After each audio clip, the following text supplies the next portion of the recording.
우리가 홀로 남는 순간 문을 닫아버린다면 우리가 예전에 사랑했던 사랑들은 어디에 머무를까? 나를 단단히 붙들었던 그 팔이 누구의 팔인지는 몰라도 결국 지금 나를 붙들고 있는 것은 암흑의 팔. 내가 어떤 심장에서 기쁨을 발견했는지는 몰라도 결국 내가 또 다시 도달하는 곳은 밤의 가슴. 언제 또는 어떻게 사랑이 생겨난 것인지는 몰라도 그 무엇보다 나를 가장 사랑해주는 것은 바로 외로움. 나는 알고 있다. 어둠 속에서 곁에 가까이 두게 될 눈동자가 누구의 것인지는 몰라도 영원히 바라보고 또 바라보아야 하는 그것은 바로 잠의 눈동자로다. 우리가 홀로 남는 순간 문을 닫아버린다면. 미국의 소설가이자 시인인 윌라 캐더의 시 헌사의 한 대목을 중략해 읽어드렸습니다. 안녕하세요. 저는 문장의 소리 DJ 김진여입니다. 한 사람이 말을 걸어오네. 저기 내 얘기 좀 들어볼래요. 그 순간 바람이 한 줄기 불어와 책장을 넘기고 가네. 이것이 당신의 말들인가요? 참 아름다운 문장이군요. 다시 바람이 한 줄 불어오면 우리는 친구가 되네. 당신과 나는 친구가 되네. 문장의 소리. 작가의 방 여름 특집 앨리스 티타임 첫 번째 시간입니다. 오늘은 이 앨리스 티타임이라는 기획 주제에 걸맞게 앨리스의 세계와 아주 밀접한 관계를 유지하고 있으신 거겠죠? 동화 작가 두 분을 모셨는데요. 일단 피노키오 뮤지엄에 대해서 좀 소개를 드려야 될 것 같아요. 관객분들 피노키오 뮤지엄 잘 알고 있으신가요? 이미 잘 알고 있으신 분도 있으시겠지만 청취자분들과 모르시는 분들을 위해서 약간의 설명을 드리면 고 정기용 건축가께서 지으신 공간이고요. 다녀보셔서 알겠지만 굉장히 미로 같기도 하고 흥미로운 숨은 장소들이 꽤 많은데요. 약 40여 개국에서 수집된 피노키오 컬렉션과 동화를 주제로 다양한 기획 전시를 하고 있는 공간입니다. 이렇게 동화 속 분위기가 물씬 풍기는 공간에 동화 작가 두 분을 모셨어요. 오늘 이송현, 이진하 작가님입니다. 큰 박수로 맞아주세요.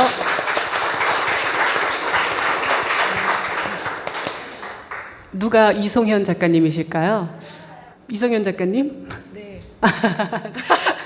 이송현 작가님하고 이진하 작가님께서 각각 인사 가볍게 해주시죠. 이 청취자분들과 오신 관객분들께. 네, 저는 동화를 쓰고 있는 이진하라고 하고요. 어린이들을 좋아해서 어린이들을 만나면서 글쓰기 수업도 하고 그 아이들과의 수업을 통해서 느끼고 얻은 바를 또 글로 쓰기도 하면서 지내는, 좋은 말로 하면 동화 작가고 그냥 솔직히 말하면 약간 반백수에 가까운 그런 사람입니다. 네, 오늘 이렇게 인사를 드리겠습니다. 네. 네. 그럼 자연스럽게 이제 이송현 작가님 소개를 듣겠네요. 예, 안녕하세요. 저는 이송현이라고 하고요. 아동 청소년 소설가로 활동을 하고 있고요. 지금 같이 함께 참석한 이진아 작가는 아이들을 사랑하는 마음을 가지고 동화를 쓰게 됐다고 했는데, 저는 아직 미혼이고 앞으로도 불길하지만 미혼일 것 같고요. 그래서 아이들과는 별로 밀접한 그 생활 방식은 가질 수 없을 듯하고, 이제까지 나는 그럼 아이들을 사랑해서 동화 작가가 됐나라고 생각했을 때 안타깝게도 아이들을 그렇게 사랑하는 성인은 아닌 것 같습니다. 내용 아이들이 상처를 받을. 근데 다 그렇잖아요. 너무 사랑하면 미워하기 시작하잖아요. 어머. 적당한 거리가 있는 간격에서 바라보는 게 참 중요한 것 같은데 흥미롭게도 이 얘기도 중간에 이제 진행해 보시면 동화 작가라고 소개를 하셨고 한 분은 청소년 소설을 쓰신다고 말씀하셨으니까 그 어떤 분기점도 이야기 나눠보면 재밌을 것 같아요. 지금 이렇게 간단히 말씀을 드렸지만 제가 조금 아카데믹하게 두 분의 프로필을 좀 소개해 드리겠습니다. 먼저 이송현 작가님은요, 중앙대에서 지금 문학박사 학위 동화로 받으시는 건가요? 아동 청소년 문학으로 문학학 박사 학위를 받으시고 지금 가르치고 있으시다고 합니다. 제5회 마해송 문학상, 2010년 조선일보 신춘문예의 동시, 제9회 사계절 문학상 대상, 제13회 서라발 문학상 신인상, 2016년 서울문화재단 창작기금을 받으셨으며 굉장히 대단한 분 프로필이에요. 영광입니다. 동화, 동시, 청소년 소설을 쓰고 있고요. 출간하신 책으로는 여러분들도 많이 아실 텐데요. 청소년 소설 드림 셰프, 내 청춘 시속 370km, 장편 동화 아빠가 나타났다, 슈퍼 아이돌 오두리, 12살 백용기의 게임회사 정복기, 국가대표 물고기 금붕어, 지구 최강 꽃미남이 되고 싶어, 엄마 배터리, 방과후 아나운서 클럽, 동시집, 호주머니 속 알사탕 등이 있습니다. 조금 길었지만 책들을 모두 소개해드리고 싶어서 길게 읽었습니다. 이진아 작가님은요, 2011년에 대산 대학문학상 그리고 이듬해 동아일보 신춘문예로 등단해서 작품 활동하고 있으시고요. 출간하신 책으로는 포롱의 즐거운 정원, 작은 새의 친구 찾기, 어리석은 치치, 다람쥐의 보은, 호랑이를 꿰н 아이, 지팡이가 만든 발리 해협, 외계인 전학생 마리, 바디픽션 등이 있습니다. 학교와 도서관에서 앞서 말씀드린 대로 어린이들과 함께 읽고 쓰고 있으시다고 했고요. 책을 굉장히 많이 내신 편이죠. 아닌가요? 다작의 여왕으로. 다작의 앞서 말한 대로 실제 육아를 지금 안 하시고 있으시기 때문에 가능한. 시간이 아무래도 육아를 하시는 분들보다 많이 남고 있고. 근데 보니까 육아를 하셔도 또 열심히 하시는 분들은 열심히 하시긴 하더라고요. 저는 어떤 사람인지 잘 모르겠네요. 육아만 하고 있는. 네, 휴가 다녀오셨어요? 관객분들도 휴가 다녀오셨어요? 아직. 저는 이른 휴가를 다녀왔는데 최고의 휴가가 이곳 피노키오 뮤지엄인 것 같아요. 어떠세요 지금? 저는 떨리는데 너무 추워서 떨리죠? 최고의 휴가지인 것 같아요. 하필이면 에어컨이 바로. 저 친구는 이진아 작가는 긴팔을 입었음에도 불구하고 이쪽으로 앉을 줄 알았는데 굳이 저쪽에 앉으면서 민소매 더위를 많이 타서 입고 왔는데 하필이면 이 주최 측의 배려로 제가 에어컨 바로 아래에서 프로그램이 끝나기 점점 전에 얼어가실지도 모릅니다. 휴가 다녀오셨어요? 아니요, 휴가는 생략입니다, 이번에. 네, 너무 더워서 진짜 여기가 최고의 휴가이신 것 같은데 동화 작가로 오늘 두 분을 모셨어요. 앞서 동화하고 인연이 닿아서 내가 동화 작가가 될 것이다 라는 생각 해보셨는지 두 분께 좀 일단 그걸 여쭤보고 싶네요. 꿈이라고 할 때 그게 동화 작가가 꿈이셨나요? 사실은 동화를 써야 되겠다고 생각을 해본 적은 정말 전에는 없었는데, 왜냐하면 동화라는 장르가 있다고, 그러니까 학교에서 그런 걸 가르쳐 준다거나 이렇게 생각을 해본 적이 없었거든요. 그런데 언제 한번 동화책을 학교 수업 시간에 숙제로 읽게 됐는데, 동화책 제목이 엄마 뽀뽀는 딱 한 번만이라는 동화책이었어요. 토미 웅거러의 그림책인데요.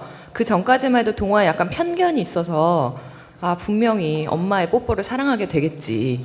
엄마가 뽀뽀를 너무 해서 싫어하는 애 얘기예요. 그럼 당연히 엄마 뽀뽀를 사랑하겠지. 그게 동화니까 무시를 했는데, 끝에 봤더니 엄마의 사랑을 알았는데 그래도 뽀뽀는 싫다는 거예요.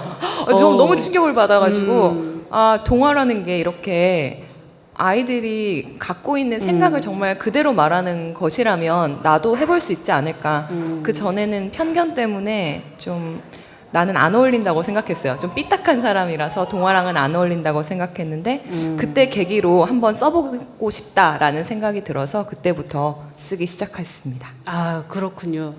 이송현 작가님은 어떠세요? 어떻게 동화의 길로 접어드셨나요? 아이들과 친하지 않다고 말씀하셨는데. 이렇게 체계적인 답변을 준비했다는 이렇게 자꾸 두 분이 경쟁적인 관계로 뭔가 답변을 배틀하듯 하실 필요는 없으세요. 저는 사실은 동화 작가가 된 게 굉장히 우연이었어요. 제 인생 모든 게 약간 좀 계획하는 걸 되게 좋아하는데 제 인생은 계획대로 되질 않아서 사실은 제가 데뷔작이라고 할 수 있는 작품이 그 장편 동화 아빠가 나타났다거든요. 그게 이제 마이송문학상을 받으면서 데뷔를 했는데 사실은 제가 동화를 처음 쓰게 된 거는 이제 아무래도 문창과 다니다 보니까 학부 때 아동문학 네. 수업 때 그냥 과제를 안 내면 F를 받을 수는 없으니까 내면서 이제 그걸로 끝이었었는데 이 아빠가 나타났다라는 동화가 사실은 그 TV 특집극 대본이었어요. 그래서 가정의 달 특집극이라고 2부작으로 해서 이제 아는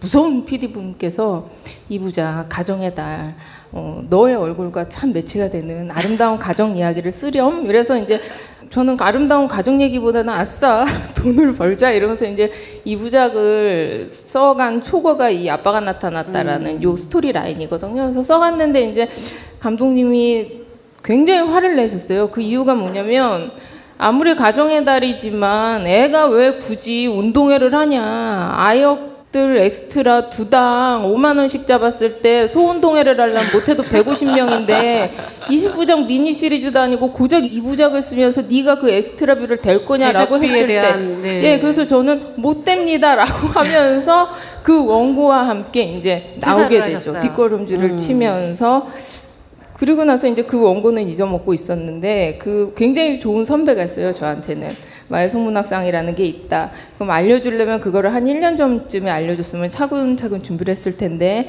이 마이송문학상 마감일 불과 28일 전에 알려주게 됩니다. 그래서 뭐 하자는 거지? 뭐긴 건가? 라고 생각을 했는데 듣고 나니까 하고 싶은 거예요. 옛날에 동화를 썼던 기억도 있고 그래서 새로 쓰자니 28일은 너무 촉박해 하던 중에 이제 컴퓨터를 뒤지기 시작했는데 이 대본이 딱 보이면서 아싸 주인공이 12살 좋아 아동이야 이러면서 28일 동안 미친 듯이 이제 그 대본을 동화로 재작업하면서 안타까운 거는 거기에 이제 삼촌이 나오는데 그 삼촌과 이제 모 여성과의 그 삐리리한 장면이 이제 아동문학에서는 쓸 수가 없잖아요. 아름답게 그려야 되니까 이제 그런 거 좀 치면서 해서 이제 이거를 동화로 만들고 나서 이제 그 문학가지성사 보냈는데 전화가 오면서 넌 이제부터 동화를 써야 될 거야. 그래서 정말 야호 이러면서 네, 본격적으로 쓰게 된 거는 이제 그렇군요. 그때부터죠. 또 전직 뭔가 이렇게 그 방송 프로그램 작가셨거든요. 다 잘 아시겠지만 지붕 뚫고 하이킥의 작가님이셨다고 해요. 그게 더 중요한 얘기가 될까봐 제가 사실 되게 조심스럽게 말을 꺼냈는데요. 그죠? 숨기고 싶은 그런 이야기는 아닌가요? 저는 뭐 제가 거기에서 메인 작가가 아니었기 때문에 여러 명의 작가가 원래 같이 네, 저희는 보통 시트콤 되게 뭐 많이 하는데 그때 감독님이 나도 1인 5역을 하기 때문에 너네도 1인 10역을 할 수 있다 해서 4명의 작가가 같이 움직이기는 했는데 네, 그래서 아마 그때 이야기랑 뭐 이렇게 결부지어서 어떻게 동화의 세계로 흘러 들어오셨는지 말씀해 주셨는데요. 그것 그럼 여쭤보고 싶네요. 여기 지금 어린이들도 와 있는데 사실 어릴 때 책을 제일 많이 읽잖아요. 제일 많이 어릴 때 읽지 않으셨나요? 네, 맞습니다. 특히 또 부모님이 또 고등학생 때. 엄청 책을 강조하시잖아요. 그런 부모님이 아니셨나 본데 이성윤 작가님. 되게 좋은 부모님이셨다.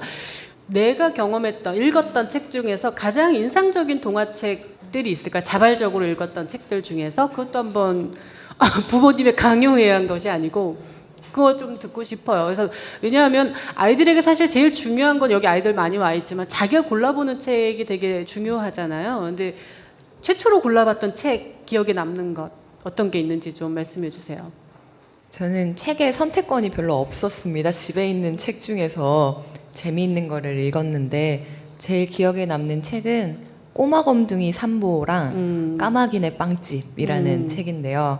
꼬마검둥이 삼보는 인종차별적 문제로 약간 절판되었지만 사실 저는 그게 인종차별적이라고 생각이 들지 않아요. 그러니까 내용은 꼬마검둥이 삼보가 엄마가 지어준 옷이랑 우산이랑 장화를 쓰고 정글에 나가서 호랑이들이 하나씩 그걸 뺏어가는데 나중에는 그 호랑이들이 서로 더 갖겠다고 마지막 몸뚱이는 자기가 먹겠다고 하다가 빙글빙글 나무 밑을 돌다가 버터가 되는 내용이에요. 호랑이 버터가 돼서 그걸로 가족들이 핫케이크, 팬케이크를 만들어 먹고 3보는 150 몇 개인가 160 몇 개를 먹었다 이런 내용인데 저는 그게 너무 인상적이더라고요. 까마귀네 빵집도 엄청나게 많은 빵을 이렇게 큰 페이지 가득히 여러 가지 빵을 놨는데 너무 맛있겠는 거예요. 저 호랑이 버터 팬케이크랑 그 빵이 너무 먹고 싶었던 기억이 납니다. 그때는 왜 어른이 돼서 보면 뭔 내용이지? 라는 생각이 들긴 하는데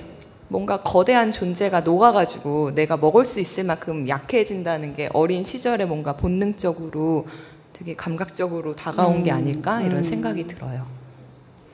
이송현 작가님. 저는 제가 되게 좋아하는 책이 뭐냐면요. 그 르네 고시니의 꼬마니꼴라 그 책을 굉장히 좋아하거든요. 그래서 제가 할 수 있는 외국어는 달랑 하나밖에 없음에도 불구하고 제가 여행을 다닐 때 다른 나라 가면 꼭 서점을 가서 그 꼬마니꼴라가 이 나라는 어떤 언어로 되어 그래서 있는지. 그거를 항상 모으고는 했는데 어렸을 때 그 꼬마니꼴라가 지금도 아직도 간직하고 있고 출판사별로 이렇게 출간된 거를 갖고 있는데 거기 나왔던 그 니꼴라도 좋지만 그 니꼴라가 같이 쫓아다니는 그 친구들 있잖아요. 뭐 맨날 크림빵만 먹는 애, 그다음에 아빠 경찰이라 그러면서 온갖 친구들 두들겨 패고 다니는 애, 뭐 했는데 국적은 프랑스지만 하는 짓이 제가 어렸을 때 제 친구들 주위에 보면 있는 애들이랑 똑같은 거예요. 그게 너무 재밌어서 르네 고시니 꼬마니꼴라 좋아했고 그리고 하나는 그 독일 책인데 그 헨리 빈더벨트인가 하는 아이들만의 도시라고 아이들이 여기 계신 어린이 여러분 조심하셔야 돼요. 이 책을 읽으면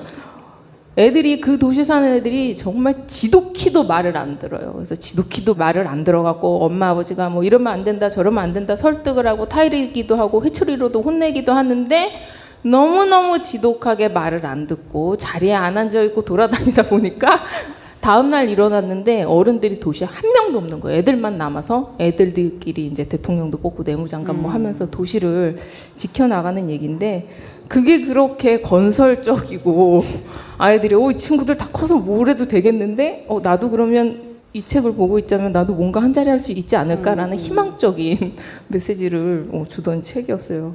그래서 이 두 책이 저는 가장 기억에 남고 좋았는데 여기에 살짝 반대되는 책인데 그 다 읽어보셨겠지만 플랜더스 개 있잖아요. 좋은 작품이죠. 훌륭한 작품이죠.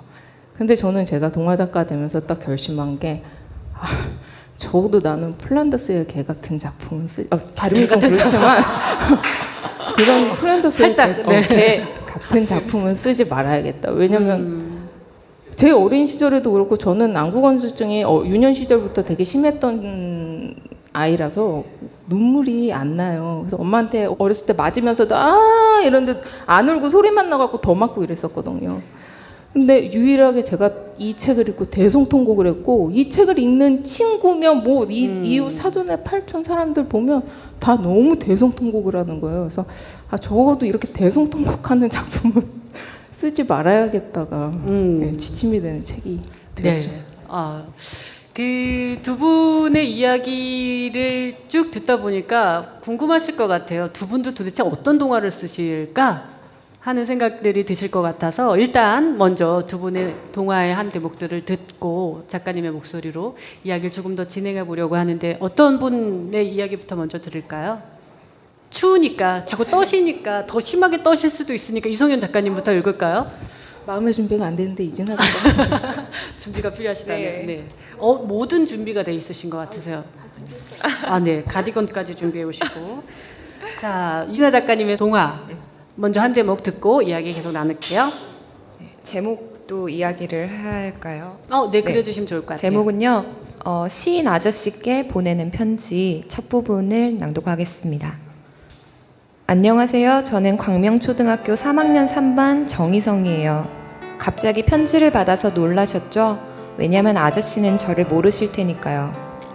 하지만 저는 아저씨를 알아요. 아저씨의 시가 우리 학교 교과서에 실려 있거든요. 읽기책 43쪽에요. 담임 선생님은 교과서에 나오는 시를 모두 외우라고 하세요. 그래서 저는 아저씨가 쓴 시도 다 외우고 있어요.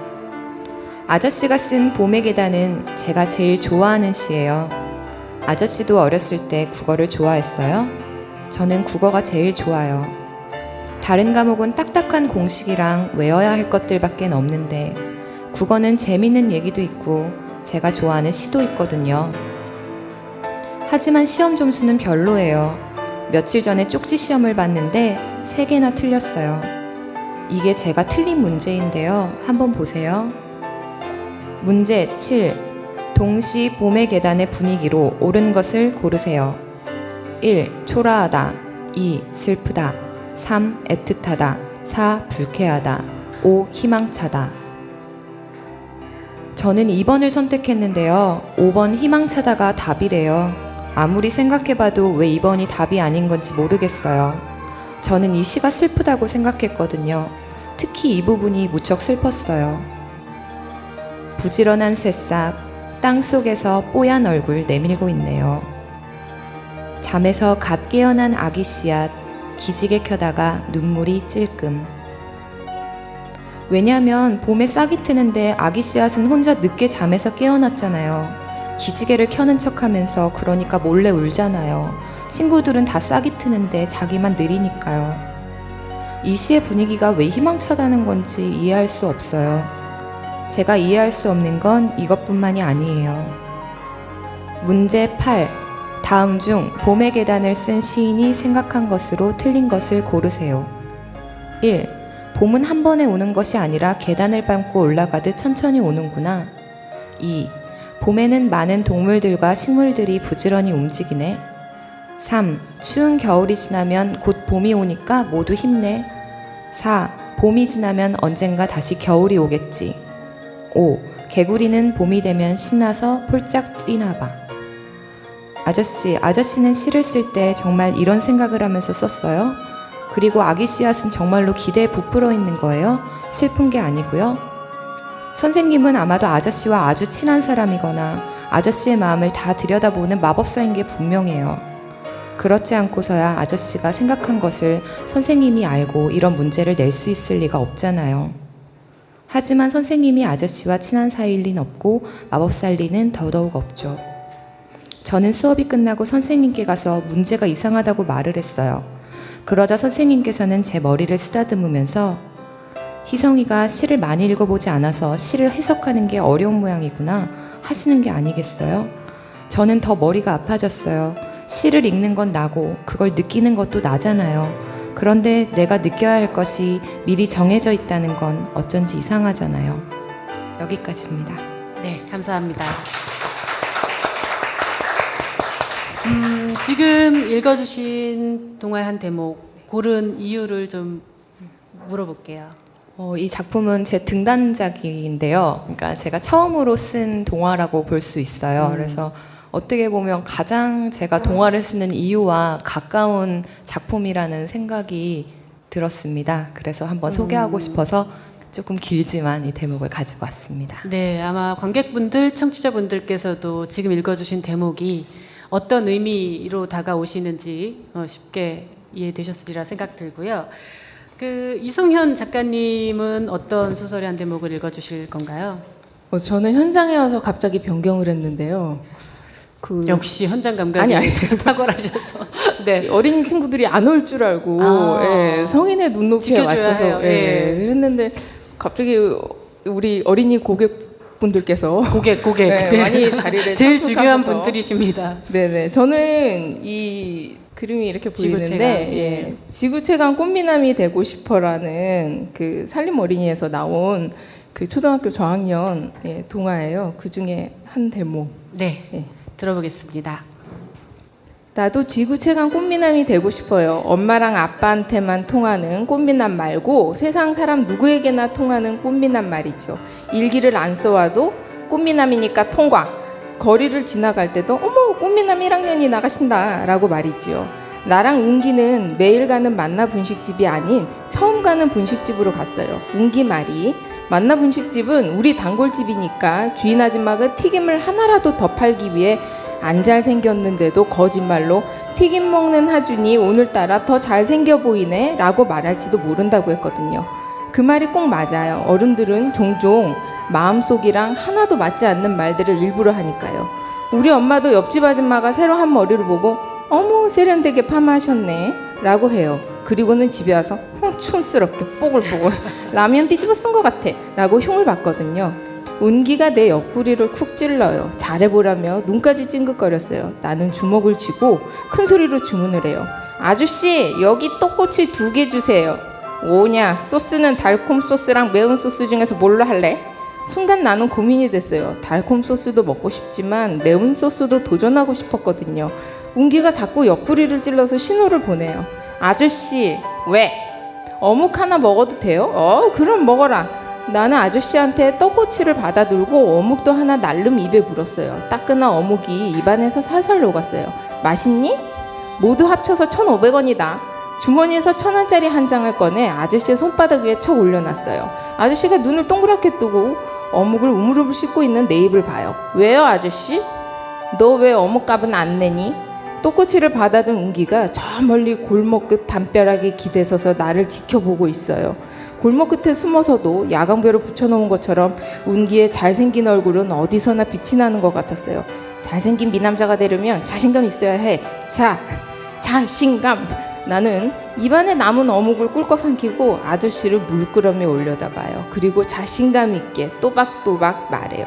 아저씨, 저 잘생겼으니까 서비스 줘요. 뭐가 어째고째? 아저씨는 잘생긴 사람의 자신감을 이해하지 못하는 사람이었나 봐요. 내 말을 듣더니 펄쩍 뛰면서 엄청나게 화를 났거든요.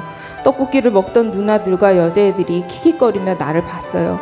나는 그 자리에서 뿅 하고 사라지거나 아무 생각이 안 나게 기절하고 싶었어요. 담벼락에 서서 날 지켜보던 운기도 으하하 소리를 내며 웃고 있었어요. 배신자. 아무래도 잘생긴 사람의 자신감 비법은 거짓말인가 봐요. 네, 감사합니다. 왜 갑자기 읽어드리고 싶은 대목을 바꾸셨는지, 그리고 왜 이 대목을 그래서 고르셨는지 말씀 부탁드릴게요. 그 어린이들이 많이 와서 어린이들한테도 서비스를 해줘야 되기 때문에 이 책을 골랐고요. 그리고 다른 대목도 있는데 물론 동화책에서 항상 끝이 엔딩이 가장 사실은 훈훈하거든요. 근데 개인적으로 저는 엔딩보다는 이 부분이 되게 마음에 들어요. 재밌잖아요.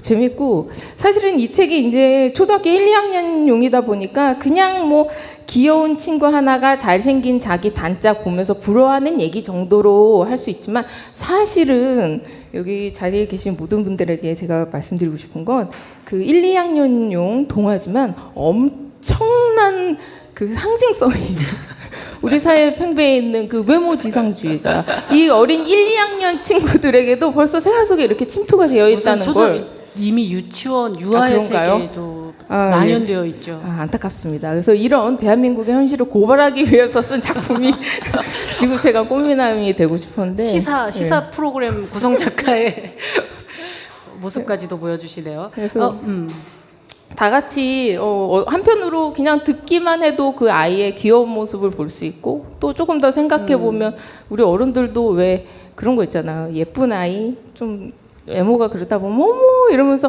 더 한 번 더 말 걸고 다가가고 뭐 쓰다듬어 주는데 그냥 저같이 생긴 어린이들 보면 굉장히 건강하겠어요. 사실은 어렸을 때 수술도 하고 힘든 아이였는데 생긴 것만 보고 돌도 씹어 먹게 생겼네 뭐 이런 거. 맞아요.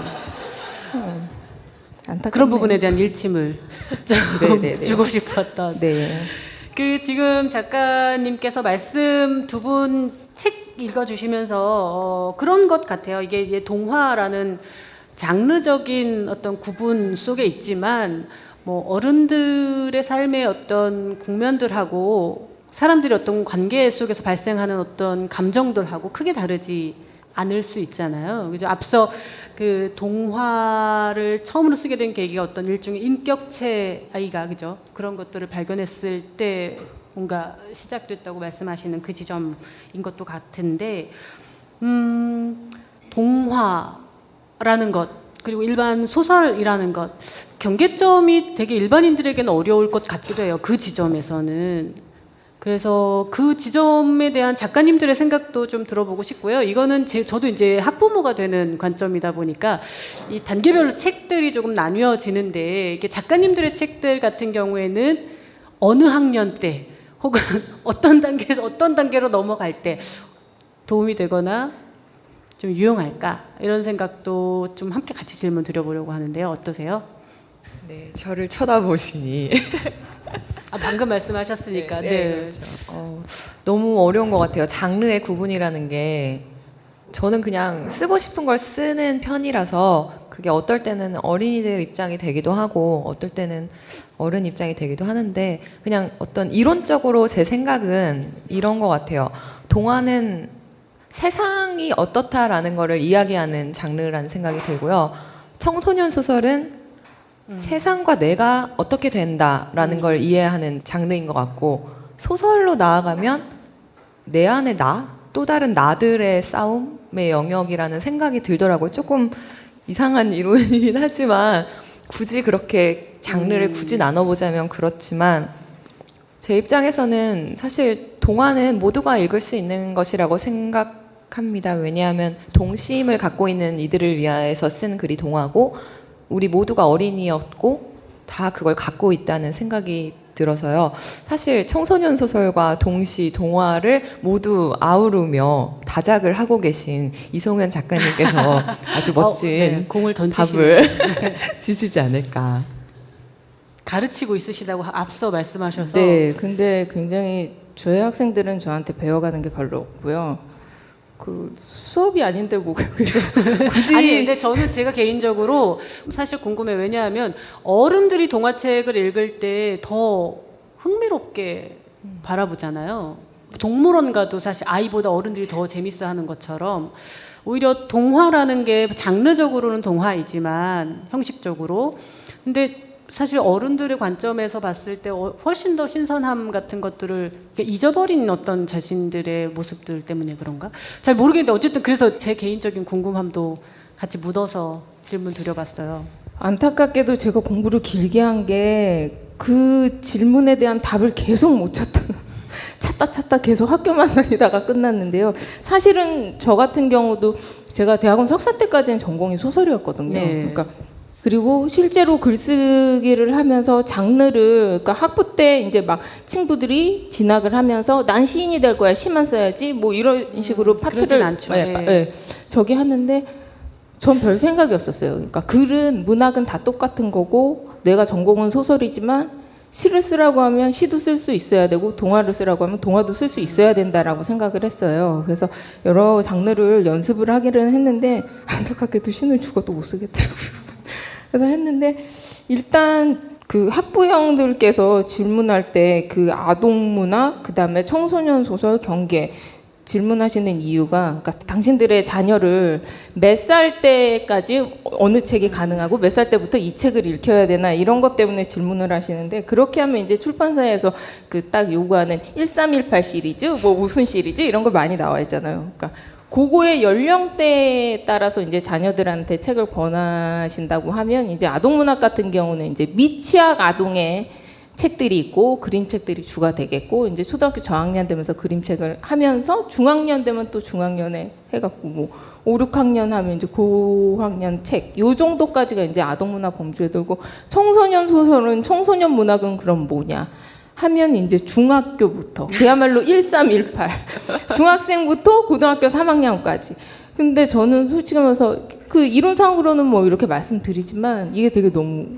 네, 물리적인 나이로 구분이 될 뿐이네요. 네. 모지라는 생각이 들어요. 사실은 청소년 소설 같은 경우만 하더라도 소설이 청소년들이 읽는 소설이야라고는 하는데 사실은 우리나라 청소년들 입시 때문에 정작 소설을 진득히 앉아서 읽는 친구들이 그렇게 많지 않다고 생각하거든요. 당장 여기 계신 부모님들 가슴에 손 얹고 생각해 보세요. 내 아들이, 내 딸이 당장 서울대학 가야 되는데 막 새벽 3시가 되도록 막 소설을 막 10권씩 읽는다 그러면 어머 이 친구 훌륭한데 라고 하시는 부모님 몇 분이나 계실까라는 생각이 드는 거죠. 그래서 저는 어쨌거나 그 독자들의 연령 대상 그걸로 나눠서 아동문학, 뭐 청소년 문학 이렇게 얘기는 하는데 사실은 쓰는 입장에서 특히 청소년 소설 쓸 때 제가 이건 청소년 소설이니까 10대들의 그러니까 뭐 주인공을 중고등학생쯤으로 해서 요 정도의 얘기만 쓰자라고 하지는 않거든요. 그리고 실제로 다른 제가 아는 뭐 친구 작가들, 동료 작가들도 보면 청소년 소설 쓴다고 해서 이건 청소년들만 읽는 소설이야라고 쓰는 작가들은 없어요. 그냥 우리가 흔히 말하는 그 일반 소설 쓰는 그 마인드로 써야지 작품이 잘 나오고 반응도 좋지. 되게 또 웃긴 게 뭐냐면 동화도 그렇고 청소년 소설도 그렇고 쓰는 작자가 아 이건 애들용이야. 요거는 초등학교 3학년용이니까 10살, 11살들 목소리에 맞춰서 해야지 라는 생각을 잔뜩 갖고 쓰게 되면 책이 딱 나왔을 때 애들을 읽히면 애들이 귀신같이 알아요. 자기 무시한 거. 응? 유치해. 정말 그래요. 그래서 저희가 일단 쓸 때도 그런 생각을 없이 써야지만 아 재밌다라고 하지 뭔가를 아 이거는 몇 학년용이고 아동문학이고 어린이들이 보니까 어린이들 수준에 맞춰서 이런 마인드를 갖고 작품 쓰기 시작해서 하면 솔직히 말해서 정작 이 글을 읽는 대상들은 시시한 거예요. 이미 동떨어져 그러니까 있고. 권장도서대로 나와 있는 대로 부모님께서 움직이시면 안 되겠네요. 네, 차담이기는 하지만 저희 집에서는 저희 어머니가 어렸을 때 장르 구분이 일단 없었고 되게 중요한 것 너는 같아요. 어리니까 동화책을 읽어야 돼가 아니었었어요. 그 왜 중학교 때 막 아 이러면 제 나이가 밝혀지는데 그 김웅신 인간시장 아, 너무 옛날로 올라가셨던 200 저희 조식한 애였죠. 아버지가 사다 주신 200 몇 쪽인가 276쪽인가 보면 되게 야한 장면이 나와요. 이건 초등학생이 읽어 중고등학생이 읽어야 되지 않는데 쪽수로 외웠던 이유가 너무 야한데 너무 놀라운 신세계였어요. 그래서 그거를 읽고 또 다음에 다시 읽고 싶은데 못 외워갖고 접어놨는데 들켰는데 모른 척을 해주셨어요. 아버님 그런 독서 지도 굉장히 필요하다고 봅니다. 그러니까 우리가 아이들은 모를 거야, 어릴 거야 하지만 절대 그렇지 않다는 거 다 알고 있고 우리와 똑같은 일정한 인격체인 거죠, 그죠? 그런 관점에서 작품들을 고르고 권해주면 아이들에게 훨씬 더 훌륭한 자양분이 될 것 같은데 오늘 이야기 더 듣고 싶은데 더 궁금한 이야기는 다음 주에 계속 들어보려고 하는데 어떠세요? 네, 다음 주에는 에어컨 바람이 조금 약했으면 좋겠네요. 네, 부탁드릴게요. 이진아 작가님도. 네, 다음 주에 뵙겠습니다. 네, 재밌는 얘기로 다음 주에 또 오겠습니다. 고맙습니다.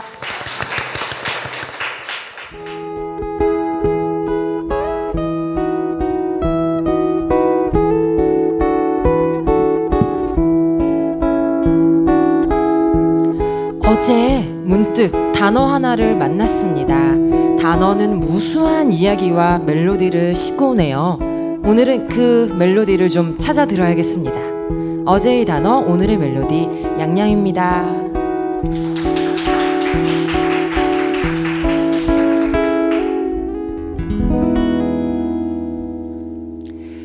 네, 안녕하세요. 양양입니다. 오늘 문장의 소리 여름방학 특집 1탄이래요. 무슨 방송 오락 프로그램의 여름 귀신 특집 뭐 이런 거 같은 느낌. 오늘 이게 곁에 지금 소녀가 파란 소녀가 단아하게 토끼도 안고 있고 이러네요. 특집이잖아요. 앨리스의 티타임이라는 주제로 계속될 특집 공연이라고 해야 될까요? 그 중에 저희 첫 번째 방송입니다. 또 이렇게 깨끗하고 무언가 알록달록한 곳에서 보니까 반갑네요. 반갑습니다. 파주까지 어떻게 잘 찾아오셨네요. 동화적 상상력이라는 그 앨리스의 티타임 중에 첫 번째 주제, 동화적 상상력인데 어떻게 좀 상상력 무사하세요? 괜찮으세요, 상상력? 네, 좀 아마 지금 이제 아이들은 거의 돌아가고 어르신들만 남았는데 아마 상상하면 상상 어렵구나라고 생각하실 분들 가득한 것 같습니다. 오늘 그래서 나누어 볼 어제의 단어는 상상이라는 단어입니다. 상상. 사실 어릴 때 우리 상상을 잘 했을까? 어릴 때부터 우리 다 못하고 지금까지 못하는 건 아닐 텐데 라는 생각, 저도 상상이라는 단어를 생각하면서 해봤거든요. 왜 어쩌다가 이 모든 상상이라는 단어를 얘기했을 때 갑자기 좀 떨리고 좀 피해야 될 것 같고 누가 질문하면 할 말 없어지고 이런 상황까지 치닫았지? 라는 생각 좀 하면서요. 슬픔에 빠지기도 했는데 오늘은 그래서 좀 상상을 펼쳐봤으면 좋겠어요. 우리가 뭐 상상 그까짓 것 뭐 하면은 할 수 있는 거지. 한번 다시 상상의 세계에 좀 빠질 수 있도록 우리도 저 앨리스와 친구가 될 수 있도록 오늘 좀 한번 해봤으면 좋겠습니다. 그래서 오늘 멜로디로 제가 음악을 한 곡 꼭 들려드리는데요. 그 상상이 좀 들어가 있는 노래예요. 아빠와 크레파스 아시죠? 이거는 사실 동요가 아니더라고요. 제가 찾아봤더니 배따라기라는 1인 그룹의 가요예요. 가요 앨범에 수록된 곡이고 1985년, 그러니까 아주 오래 전에 발표된 곡인데 여기 보면 이제 아빠 그리다가 그 종이가 너무 작아서 아빠 얼굴 그리고 잠이 들었다. 잠이 든 뒤에 꿈나라에 아기 코끼리가 춤을 추었고 크레파스 병정들이 나뭇잎을 타고 놀았죠. 이렇게 되는데 이제 우리의 꿈속에서 과연 코끼리는 춤을 추고 크레파스 병정들이 좀 나와가지고 같이 노래를 부르나 어쩌나 해봤을 때 너무 먼 얘기가 돼버렸구나 하는 생각 듭니다. 이 노래를 제가 좀 오늘 풀 버전으로 틀어드릴 거예요. 이 노래 어릴 적에 이 노래 우리 다 한 번씩 불렀었잖아요. 한번 그때 그 시절 생각하시면서 그 사이에 좀 상상의 나래를 펼쳐주세요. 저희 이 엽서 가지고 계신 분들도 계시고 안 가지고 계신 분들 계실 텐데 여기다가 좀 내가 오늘 상상 한번 제대로 해보겠다. 어떤 상상이어도 좋거든요. 상상해 주시면 제가 그걸 좀 읽어보고 아직 죽지 않았네? 하고 이야기도 좀 나누고 하겠습니다. 그러면 아빠와 크레파스 한번 들어볼게요.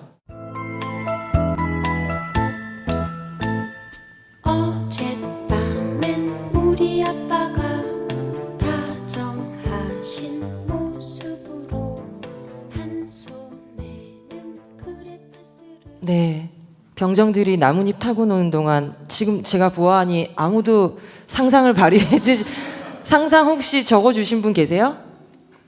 정말 아무도 안 역시 상상력이 죽었구나. 와, 이거 큰일이 났다. 제가 약간 이런 상황을 우려해가지고요. 이 사안을 어떻게 우리 헤쳐나가야 되지? 제가 약간 예상해가지고 미리 받아두었어요. 제가 미리 받아둔 상상. 잠들기 전 이불 속에 웅크리고 있을 때 고래 뱃속이라는 상상을 하곤 해.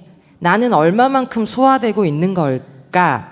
고래의 어디쯤, 식도, 위 머물고 있는 걸까? 조용히 소화되고 있는 밤을 고래의 뱃속을 상상하다 보면 어느새 아침. 이것은 사실 저희 문장의 소리 DJ 김진여가 써주신 건데요. 이거 그렇게 상상력이 뛰어난 것 같진 않아요. 어디서 많이 본 고래 뱃속에 있는 거 어디서 많이 본 그것. 또 하나는 1번 어린 시절 싱크대 밑으로 들어가 버린 잃어버린 로봇팔은 어디로 갔을까? 이거 약간 상상을 해야 되긴 한다. 잃어버린 로봇팔은 어디로 갔을까? 여기서 이제 상상이 조금 떨어지는 경우에는 거기 계속 있어. 거기 그냥 그대로 지금 먼지 쌓여가면서 있어 라고 할 수 있고 아니면 로봇팔이 로봇 혼자 너무 쓸쓸해서 몸뚱아리를 찾아서 어떻게든 기어 나와서 가지 않았을까? 요 정도까지도 할 수 있겠고, 이런 것. 이 다음에 자라서 코끼리가 될 수 있는 방법은 없을까? 이 질문에 어떻게 생각하세요? 없어. 이렇게? 없어. 라고 단호하게 현실을 직시하게 해야 되나? 이것도 여러 가지, 이런 질문은 좋은 것 같아요. 당연히 없는 게 답이긴 하지만, 없다라고 생각할 수 있지만, 우리의 상상 속에서는 사실 이 다음에 자라서 코끼리가 될 수 있는 방법, 여러 가지 상상해 볼 수 있거든요. 오늘 좀 집에 가시면서 우리 죽은 상상력을 코끼리로 태어날 수 있도록 죽은 상상력을 한번 발휘하면 좋겠습니다. 자신의 상상을 이루려면 상상하는 대로 행동하면 된다. 자신의 이상적인 모습을 상상해보고 그 중에서 자신이 지금 할 수 있는 말이나 행동을 해보는 것이다. 그렇게 하다 보면 어느새 내가 상상했던 이상적인 모습에 가까워질 수 있다. 이거 상상이니까요. 이거야말로 가장 이성적인 가장 이성적인 그림 같아요. 정말 상상이 하나도 담겨 있지 않는 것 같아서 이거 좀 슬펐습니다. 또 이런 것. 여름 휴가로 태국의 한적한 섬 끄라비로 떠나는데요. 그곳에서의 나를 벌써 상상하면서 극한 더위와 직장에서의 빡센 업무를 웃으며 해치우고 있습니다. 그러니까 우리는 이제 이 정도 상상밖에 할 수 없는 거죠. 놀러 가 있는 상상, 지금 여기를 떠나는 상상, 요 정도. 가까운 미래의 낯선 이국적인 곳에서의 나를 상상하는 것이 현실을 살아가는데 큰 힘이 되네요. 라고 하셨습니다. 우리 문제가 심각한 것 같아요. 우리 상상에 지금 문제가 심각한 것 같아요. 제가 이쯤에서 상상의 왕자, 상상이란 무엇인가 정말 몸소 보여주는 어린 왕자의 책의 한 구절을 한번 읽어드릴게요. 뭐 다들 아시겠지만 아마 들으시면 그래 저 정도는 해야 상상이라 하겠구나 아마 하실 겁니다. 양 한 마리만 그려줘. 가슴이 차오르도록 신비한 일을 당하면 마음은 부정할 수가 없는 법이다. 사람이 사는 곳에서 수만 마일 떨어진 장소에서 생사를 넘나들고 있는 나에게 그런 요구가 아무리 우스꽝스럽게 보였다고 하더라도 나는 주머니를 뒤져 종이 한 장과 만년필을 꺼냈다. 그러나 내가 공들여 배운 것은 지리, 역사, 셈, 문법이라는 생각이 떠올랐고 그래서 그 꼬마에게 난 약간 심술궂게 그림을 그릴 줄 모른다고 잘라 말했다. 꼬마가 대답했다. 그건 별로 중요하지 않아. 양 하나만 그려줘. 나는 양은 그려본 적이 없었기 때문에 내가 그릴 줄 아는 그 2가지 그림 중 하나를 그려주었다. 속이 안 보이는 보아구렁이 그림을 말이다. 아니야. 보아구렁이 속에 있는 코끼리 말고. 보아구렁이는 너무 위험해. 코끼리는 불필요하게 너무 크고 우리 집은 아주 작아. 양이 필요해. 양 하나만 그려줘. 나는 이번에는 양을 그렸다. 그 꼬마는 천천히 들여다보더니 말했다. 아니잖아. 이 양은 벌써 병이 들었는걸? 다른 걸 그려줘. 나는 다시 그렸다. 내 친구는 이번에는 근엄하고 관대하게 웃었다. 이보세요. 이건 양이 아니고 염소잖아. 뿔이 난 걸 보면 알 수 있어. 나는 다시 그림을 그렸다. 그러나 또다시 실망만 안겼다. 이건 너무 늙었는데? 오래 살 수 있는 양이어야 해. 비행기 엔진을 마저 뜯어 수리를 시작해야 했으므로 급한 대로 나는 쓱쓱 그림을 그렸다. 이건 상자라고 하는데 네가 바라는 양은 이 안에 있다. 꼬마 재판관의 얼굴이 환해지는 것을 보고 나는 깜짝 놀랐다. 맞아, 바로 이거야. 이 양은 풀을 많이 먹여야 할까? 왜? 우리 집은 너무 좁거든. 풀은 충분할 거야. 아주 조그만 양을 내게 준 거니까. 그 꼬마는 머리를 숙이고 그림을 보았다. 그렇게 작지 않은데? 이것 봐. 금방 잠이 들었네. 이렇게 해서 나는 어린 왕자를 알게 되었다. 어떤가요, 이 꼬마? 너무 이 상상의 이야기가 느껴지시나요? 이 책에 원래 사파도 들어 있잖아요. 이 사람이 진짜 양을 이렇게 그려줬을 때 이거 늙었잖아. 이거 그렸을 때 이거 염소잖아 하고 마지막에 진짜 상자에 구멍 2개 뚫은 그림을 그려줬는데 그 안에서 어린 왕자는 염소가 아닌 양을 만난 거죠. 우리가 이쯤 돼서는 이제는 여기서 이 친구 참 대단한 친굴세에서 멈추는 게 아니라 아니야. 사실 나 양 2마리 그렸는데 안에 양 2마리 있는데 이 정도로 같이 놀 수 있을 정도는 돼야 되지 않을까 하는 생각을 좀 해봅니다. 나이 먹으면서 사실 어쩔 수 없이 저희 상상력 자꾸 죽어가고 있잖아요. 왜 그럴까요? 이 상상력을 어떻게 보존하거나 다시 키우거나 되살리거나 해야 할까요? 저는 이거 약간 교육의 문제, 환경의 문제일 수 있다고 생각하는데, 만약에 뭐 저는 아직 아이가 없지만 아이가 있으신 분들 혹은 뭐 조카, 꼬마 주변에서 만나셨을 때 아이한테 아이가 이런 말을 만약에 해요. 엄마, 새가 바다에 있어. 이랬을 때 여기다가 대고 아니야, 얘야, 새는 하늘에 있는 거야. 이런 식으로 하면 바로 그것이 아이들의 상상력을 죽이는 일이 아닌가. 약간 그래? 새가 왜 바다에 있지? 뭐 물고기랑 친구가 하고 싶어서 열심히 수영을 배웠나 보다. 이 정도는 어떨까요? 이것도 사실 내 썩 그렇게 멋있는 상상 아닌 것 같아요. 그래서 자꾸 우리는 더 훈련하고 더 이야기 나누고 더 상상을 가진 사람들과도 친하게 지내고 궁금해하고 늘 꿈꾸고 이래야 되지 않을까 하는 생각을 해보았습니다. 노래 한 곡을 들려드릴게요.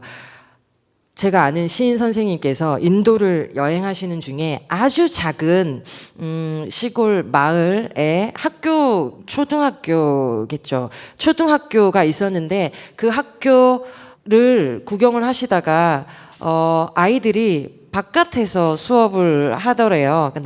큰 나무가 한 그루 있었는데 그 나무 아래에서 수업을 하신 건 거죠. 수업을 하고 있던 걸 이제 보신 건 거죠. 그래서 와, 정말 좋겠구나. 그래서 그때 사진을 찍어 오신 것을 보여주셨는데, 아이들이 이제 거기 그 나무에서 떨어진 노란 꽃을 하나씩 들고 와서 선생님한테 건넨다고 해요. 그게 이제 출석 체크인 셈인 거죠. 출석 체크를 꽃을 이렇게 주면서 하고, 언제 수업을 시작하냐? 해가 떠오르면 그냥 알아서 모여서 이제 그때부터 1교시 수업이 시작되는 거고, 이런 약간 아름다운 이야기를 제가 듣고서 이 나무 아래서 과연 우리처럼 이렇게 사각의 교실 안에서 사각의 책상 위가 아닌 나무 아래서 무언가를 배운다면 과연 뭘 배우게 될까라는 생각을 해보고 만든 노래입니다. 나무 아래서라는 노래인데요. 좋은 것 배울 것 같아요. 꼭 필요한 것. 셈, 문학, 뭐 지리, 역사 이런 거 말고.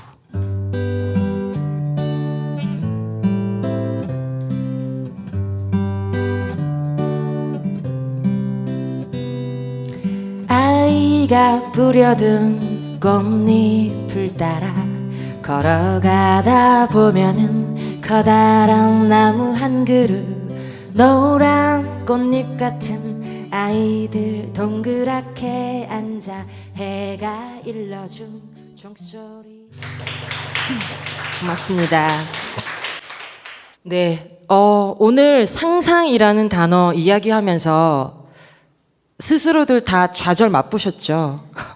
아마 좌절 안고 가시는 걸 강력하게 추천드립니다.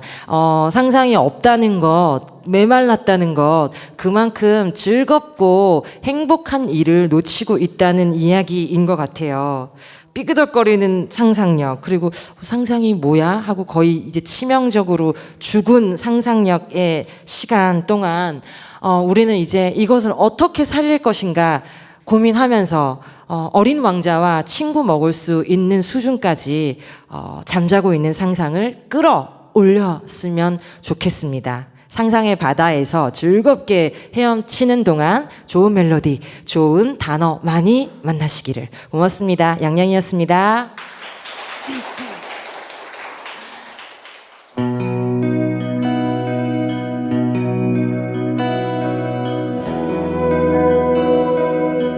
파주 피노키오 뮤지엄에서는 7월부터 총 8회에 걸쳐 앨리스 티타임이라는 행사를 진행합니다.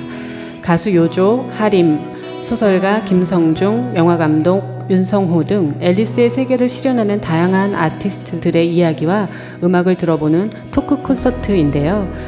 자세한 내용은 피노키오 뮤지엄 블로그와 페이스북을 통해 확인하실 수 있습니다. 청취자 여러분들의 많은 관심 부탁드릴게요. 오늘도 들어주신 청취자 여러분들 감사합니다. 저는 다음 주에도 따뜻한 문장들로 찾아오겠습니다. 지금까지 문장의 소리 DJ 김진여였습니다.